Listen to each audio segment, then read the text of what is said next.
Welcome to The Explainer. Today, we're talking about the floods that have just ravaged Pakistan. Now, you've probably seen the headlines, and they're all pointing to one thing: climate change. But the real story here is so much more complicated than that. So the big question is, why are these floods so incredibly bad? I mean, everyone blames climate change for these monster monsoons. And look, it's a huge factor. There's no doubt about it. But that's not the whole story. Blaming only the weather misses what's actually happening on the ground. All right, let's really dive in. To get what's going on, we have to peel back the layers on a story that's more than a century in the making. A story of engineering, of choices made long ago that have accidentally turned what should be predictable floods into these absolutely nation-breaking disasters. First things first, let's get the obvious suspects out of the way. Because yes, there are some incredibly powerful climate forces at play here, and they're basically supercharging the atmosphere, setting the stage for total disaster. It's really a perfect storm of climate patterns all heading at once. So you've got La Niña, which beefs up the monsoon. Then you've got this event in the Indian Ocean that's just pumping moisture from the sea. And on top of that, you have these crazy heat waves on land that are literally pulling all that moisture inland.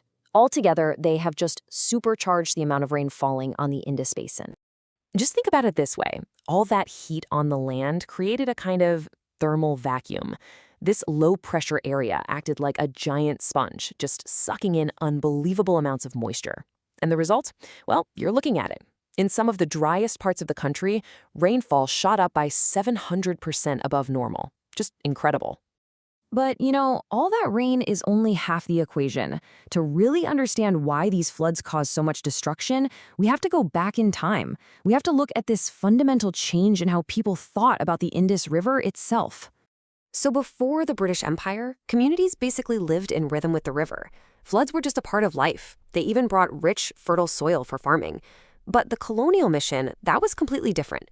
It was all about taming the river, controlling it, and forcing it to work for massive, predictable irrigation projects. The river went from being a partner to being an enemy. And this image, it shows you exactly what that old way of life looked like. You can see how everything, fishing, farming, grazing, it was all organized based on how close it was to the river. It was this amazingly resilient system, a way of life that was built to bend with the floods, not break. This new philosophy of control led to just an explosion of infrastructure. As you can see on this timeline, the next 100 years or so saw these massive barrages, dams, and over 62,000 kilometers of canals get built.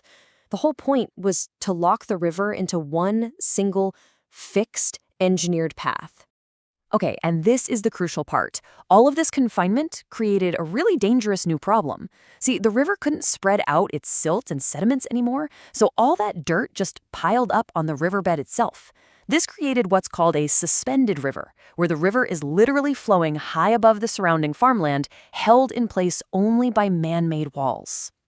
So now you've got this old inherited system, and it's facing immense pressure from today's climate-charged superfloods. And the 2014 Chenab River flood, it's the perfect and frankly terrifying case study of how this whole system can just fall apart. During that flood, the system was pushed to its absolute breaking point. I mean, think about the pressure these engineers were under. At one barrage, they somehow managed to pass almost 1 million cubic feet of water per second through the gates.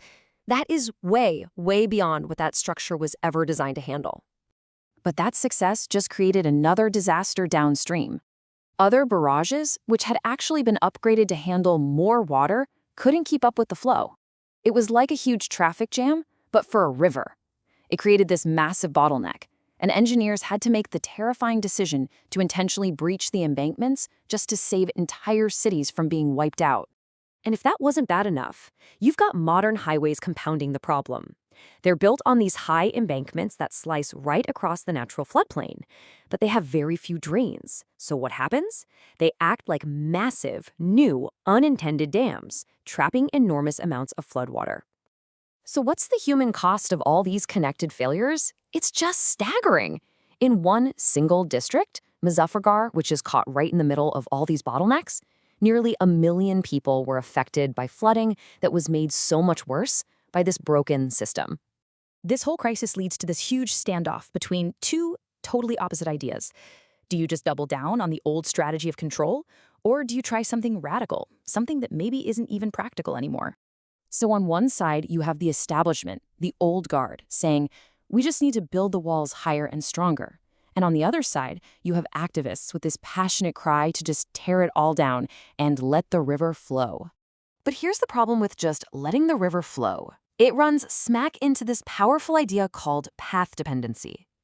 Basically, for the last 150 years, the entire society, we're talking cities, industries, farms, people's livelihoods, it's all been physically and economically built around this engineered river system.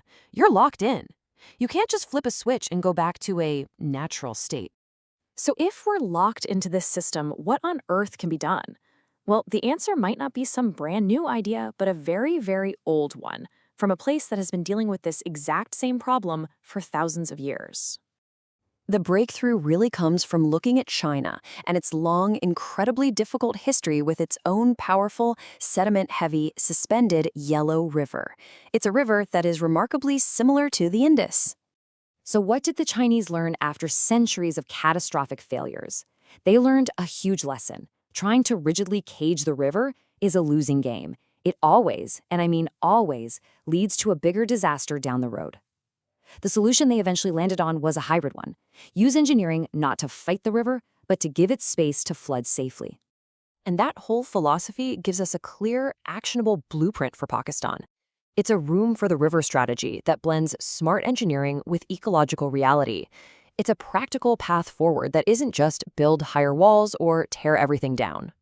So, in the end, this isn't about abandoning infrastructure. It's about completely reimagining its purpose. It's a huge shift from fighting floods to actually managing them, from trying to conquer the river to finally learning to work with it. And that leaves us with a big question, right? Can a nation built on a century of control finally learn to make some room?